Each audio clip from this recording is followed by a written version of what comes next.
अनुराग भदौरिया, मानना तो पड़ेगा भाई, सबसे बड़ा मुल्क है, उससे समझौता करने चले हो तो उसकी कुछ बात तो माननी पड़ेगी।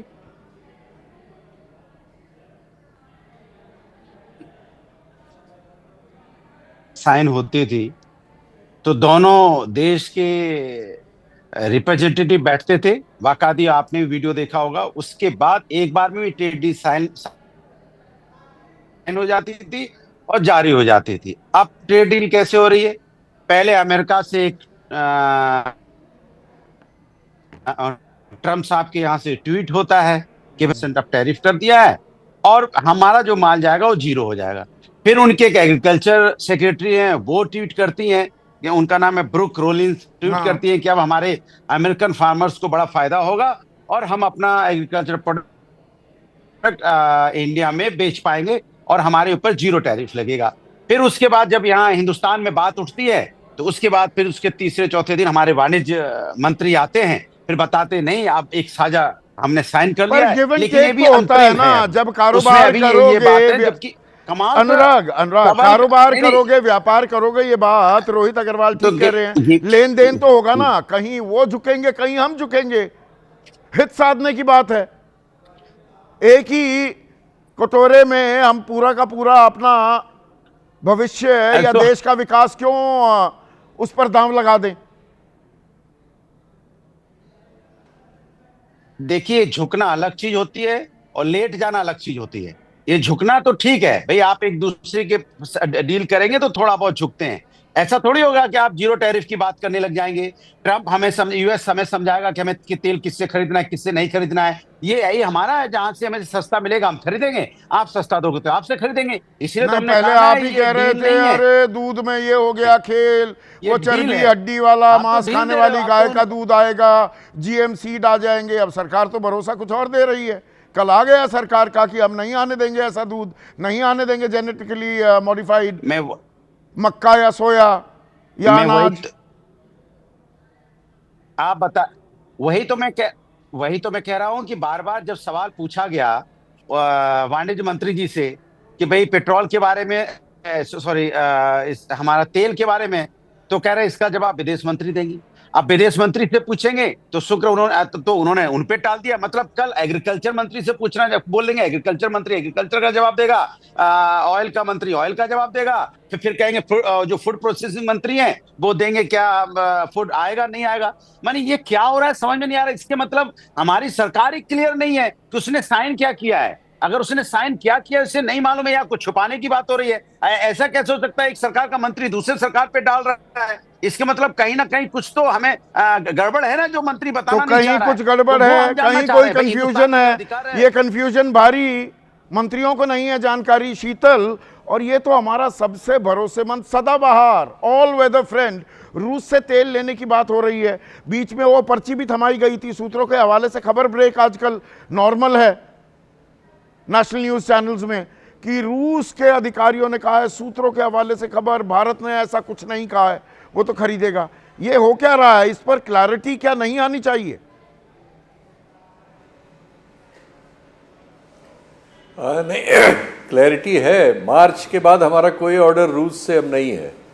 हमारे प्राइवेट सेक्टर की दो कंपनियों में से एक ने तो ऑफिशियल बयान दे के ब्लूमबर्ग की खबर पे कह दिया है, रिलायंस ने जो सबसे बड़ी है, कि अब हम रूस से कोई तेल नहीं खरीद रहे हैं। सरकारी कंपनियों ने लगातार घटाना शुरू कर दिया है।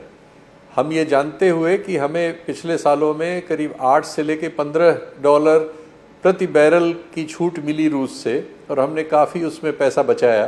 दूसरे, जो हम जहाज लेके आते हैं तेल, वो रूस से जब लाते हैं तो $7 मिलियन का खर्च है, और अमेरिका से लाएंगे तो 12 से 15 मिलियन का खर्च है। प्रति बैरल हमें $3 से $5 ज़्यादा देना होगा। दूसरे, रूस से हम रुपए में ख़रीद रहे थे, जबकि अमेरिका से या वेनेजुएला से डॉलर में ख़रीदेंगे।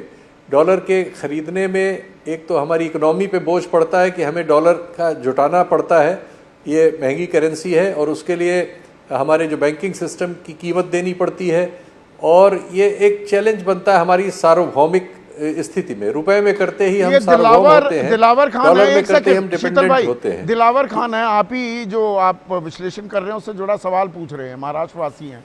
वो कह रहे हैं असल सवाल ये है कि रूस की तुलना में अमेरिका या वेनेजुएला से तेल खरीद कितनी महंगी या सस्ती होगी। भाई अगर वहां हित सद रहे हम सस्ता ले लेंगे अमेरिका से तो बात ही खत्म।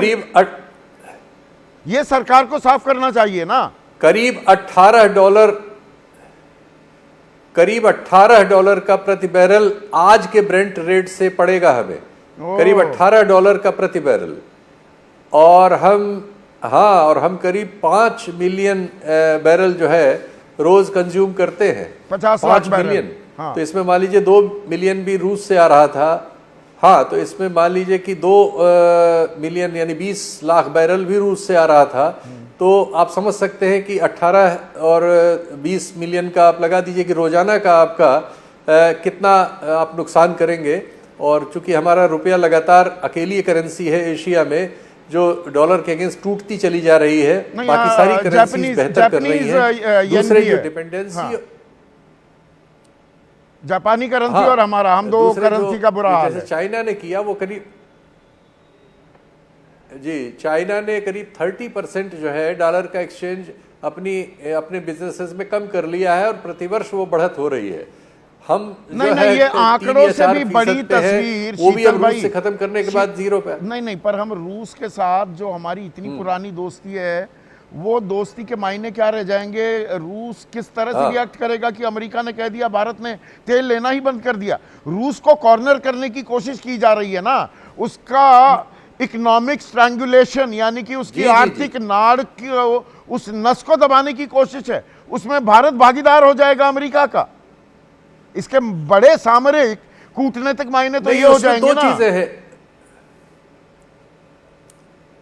नहीं, हमारा बहुत भारी नुकसान है रूस से रिश्ते बिगाड़ने की कीमत हमें हमारे भविष्य में रूस से रिश्ते बिगाड़ने की हमें बहुत भारी कीमत चुकानी पड़ सकती है।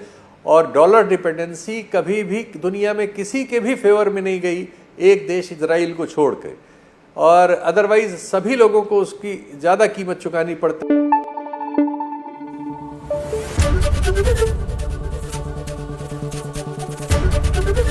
एबीपी न्यूज आपको रखे आगे।